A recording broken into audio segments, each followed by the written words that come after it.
부터 21절의 말씀으로 내가 십자가에 못 박혔나니 라는 제목으로 말씀의 은혜를 나누고자 합니다. 갈라디아 교회는 바울이 제1차 선교 여행 중에 설립한 교회였습니다. 바울은 오직 예수 그리스도를 믿는 그 믿음만이 생명과 구원의 믿음임을 선포했습니다. 그러나 바울이 이 갈라디아를 떠난 지 얼마 후에 거짓 교사들이 가르친 이 율법주의들이 갈라디아 교회와 그 지역에 다시 침투하기 시작했습니다. 이들이 주장은 예수 그리스도의 복음은 반쪽짜리 복음이며 할례와 율법적인 행위들 그리고 전통을 따라야 한다는 것이 바로 이들의 주장이었습니다. 그러면서 이들은 바울의 그 복음과 사도직을 또한 공격하며 의심하게 만들었습니다. 이러한 상황에서 지난 시간 우리가 읽은 이 갈라디아서 1장에서는 바울이 다른 서신에 있는 감사의 인사까지도 생략을 하면서 몫이 심기가 불편했음을 말했을 뿐만 아니라 예수 그리스도의 이름과 그 십자가 보혈 외에 다른 복음을 전하는 이들은 혹시 자기와 같은 사도나 아니면 하늘로 온 천사라 할지라도 저주를 받을 것이다 라고 이렇게 강하게 선포를 하였습니다. 우리가 예수 그리스도의 복음 외에는 다른 복음이 없는 줄을 믿으시기를 간절히 소망합니다. 이어서 바울은 이 복음과 더불어 자신의 사도직에 대하여 이제 변호를 하는데, 자신이 전한 이 복음과 이 자신의 사도직은 어떠한 사람을 통해서가 아니라, 사람에 의한 것이 아니라 오직 하나님으로부터 유래했던 것임을 이제 말했습니다. 그래서 8절에서 베드로에게 역사하사 그를 할례자의 사도로 삼으신 이가 또한 내게 역사하사 나를 이방인의 사도로 삼으셨느니라 라고 했습니다. 이 본문을 쉬운 성경은 이렇게 표현을 합니다. 하나님께서는 베드로에게 유대인을 위해 사도로 일할 권리를 주셨고 내게는 이방인을 위해 사도로 일할 권리를 주셨습니다 라고 쉬운 성경은 표현하며 말씀합니다. 그리고 이 복음과 사도성을 증언할 이로써 그 당시 아무도 그 사도성에 의심하지 않고 이의를 제기하지 않는 이 초대교회의 기둥과 같은 이들을 지목하였습니다. 먼저 초대교회 곧 예루살렘 교회의 지도자이자 예수님의 동생이었던 야고보와 예수님의 수제자였던 베드로, 그리고 예수님께서 사랑하시는 그 제자 요한, 마지막으로 초대교회에서 아름다운 사랑과 그 성령의 운동의 스타트를 끊었던 이제 속사도로 불리는 바나바였습니다. 그래서 9절 말씀에 또 기둥같이 여기는 야고보와 게바와 요한도 내게 주신 은혜를 알므로 나와 바나바에게 친교의 학수를 하였으니 우리는 이방인에게로 그들은 할례자에게로 가게 하려 함이라 라고 말하면서 이제 하나님께서는 이제 야고보와 또 베드로와 요한들에게는 이제 유대인들을 향한 사도로서 또 자신과 바나바를 이제 이방인들을 위한 사도로서 부르셨음을 이렇게 말씀을 합니다. 하나님께서는 베드로를 통하여서 이방인 고넬료를 만나게 하셨고 또한 그에게 세례를 베풀어 이방인들에게도 생명에 이르는 회개를 주심으로써 이제 본격적으로 이방인들을 위한 구원의 사역을 이제 이루게 하셨습니다. 그리고 그 이방인들의 사도로서 바울을 세우셨음을 야고보와 베드로 또 요한과 바나바를 통해 증언하도록 하신 것입니다. 그래서 갈라디아서 2장과 같은 이 시대적 배경을 이제 다루는 사도행전 15장에서는 이러한 이방인들에 대한 구원의 문제, 특별히 이 할례나 어떠한 이제 율법이나 전통으로서가 아닌 오직 예수 그리스도의 은혜로 구원을 받는 것임을 이 예루살렘 회의에서 확실하게 정하고 선포를 하였습니다. 제가 사도행전 15장 11절의 말씀을 한번 읽도록 하겠습니다. 그러나 우리는 그들이 우리와 동일하게 주 예수의 은혜로 구원받는 줄을 믿노라 하니라. 아멘. 예루살렘에 의해서 야고보와 베드로를 비롯한 이 사도들은 할례나 어떠한 유대인들의 전통이나 이제 율법 등으로 하나님께 돌아온 이 이방인들을 구속하거나 괴롭게 하지 말 것을 이야기를 했습니다. 그러므로 이것은 오늘날 우리들에게도 적용이 됩니다. 우리가 율법에서 금하고 있는 비늘이 없는 이런 물고기들 있죠. 장어나 메기를 먹거나 또는 굽이 있는데 되새김질을 안 하는 동물이 있는데 대표적으로 돼지가 있습니다. 정말 너무도 맛있는 이 돼지고기 우리가 먹어도 이제 구원에 아무런 지장이 없는 것은 우리가 어떠한 전통이나 율법적인 행위로 인해서 구원받는 것이 아니라 오직 예수 그리스도의 이름으로 구원받는 것임을 믿으시기를 바랍니다. 그렇기 때문에 우리들이 오늘날도 맛있게 장어도 먹고 메기도 먹고 또 삼겹살도 구워 먹고 그럴 수가 있는 것입니다. 이러한 배경 가운데서 다시 한번 오늘 말씀 2장 11절에서는 바울이 베드로를 책망했던 사건이 나오게 됩니다. 예루살렘에서 이 이방인들에 대한 복음을 선포했던 베드로가 어느 날 이방인들과 친교를 나눈 중에 유대인들이 보이자 그 먹는 것을 그만두고 이제 그 자리를 피했던 사건이었습니다. 이것은 함께 친교를 나누었던 이 이방인 그리스도인들에게는 엄청난 상처가 되었을 것입니다.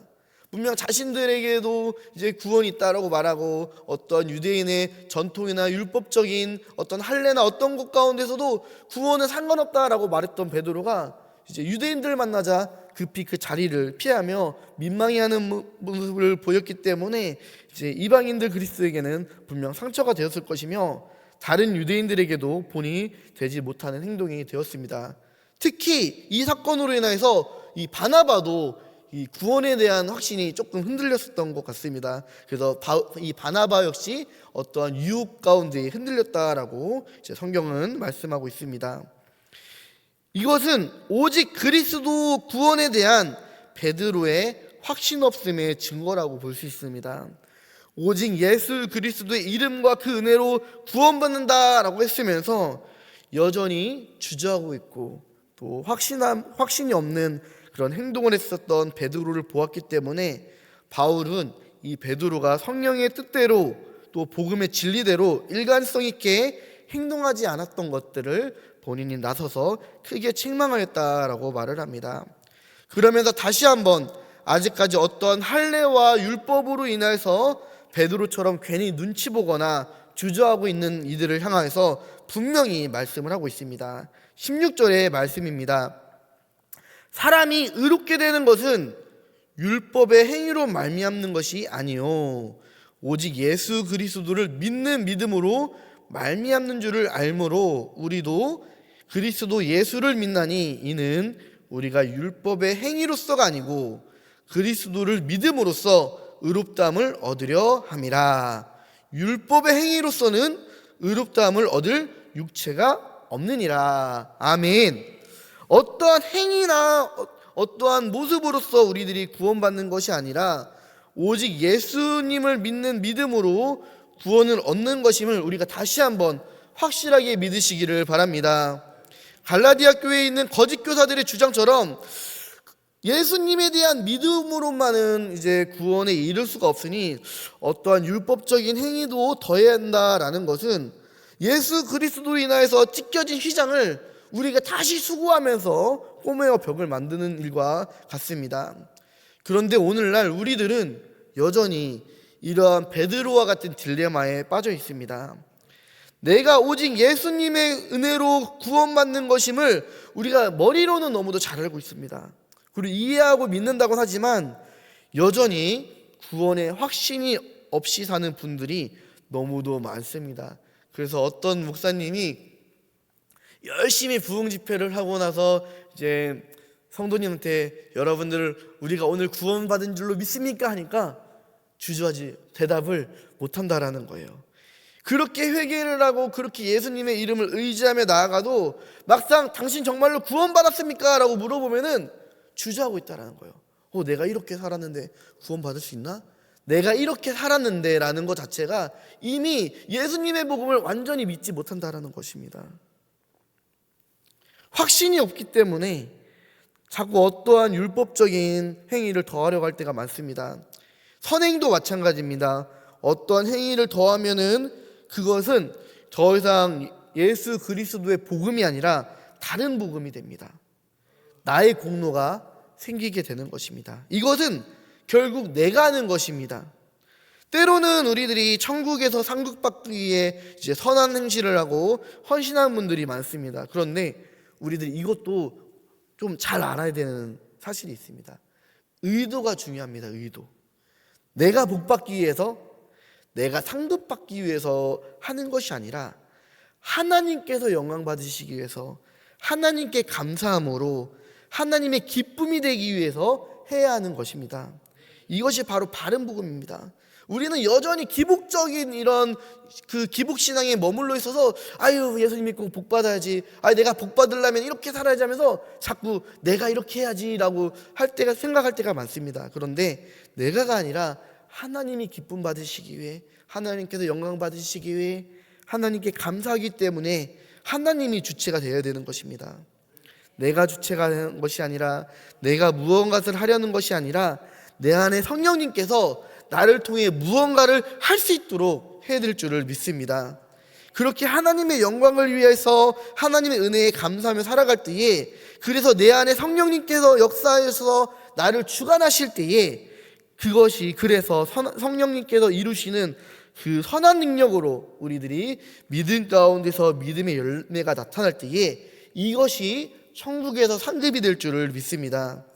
그러기 위해서는 내가 죽어야 합니다. 오늘 말씀 20절 우리 함께 봉독하기를 원합니다. 20절, 내가 그리스도와 함께 십자가에 못 박혔나니 그런즉 이제는 내가 사는 것이 아니요 오직 내 안에 그리스도께서 사시는 것이라.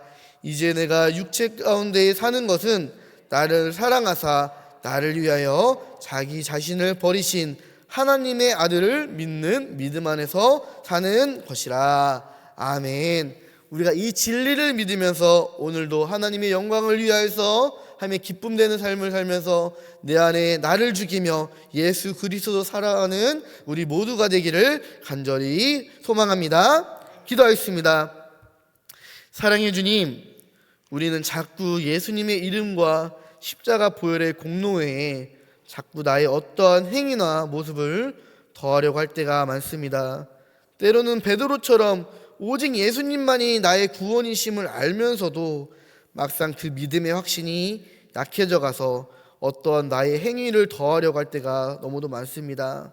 때로는 여전히 기복주의 신앙을 버리지 못하고 천국에서의 상급을 바라며 내가 무언가를 하려고 할 때도 있습니다. 그리고 그것이 알게 모르게 나의 공로가 되어버릴 때도 있습니다. 그러나 내가 할 것은 오직 예수 그리스도와 함께 십자가에 못 박혀 죽는 일밖에 없음을 고백합니다. 내가 죽어야 내 안에 그리스도께서 사시는 줄을 믿고, 내가 죽어야 성령님이 일하게 됨을 믿게 하여 주옵소서. 내가 이 땅에서 복받고 천국에서 상급받기 위해 신앙생활하는 것이 아니라 성령의 선한 능력 안에서 하나님께 감사와 영광 돌리며 하나님께 기쁨이 되는 신앙의 삶을 살게 하여 주옵소서. 이것이 천국의 상급일 줄을 믿습니다. 오직 유일하신 길 예수 그리스도의 이름으로 기도합니다. 아멘.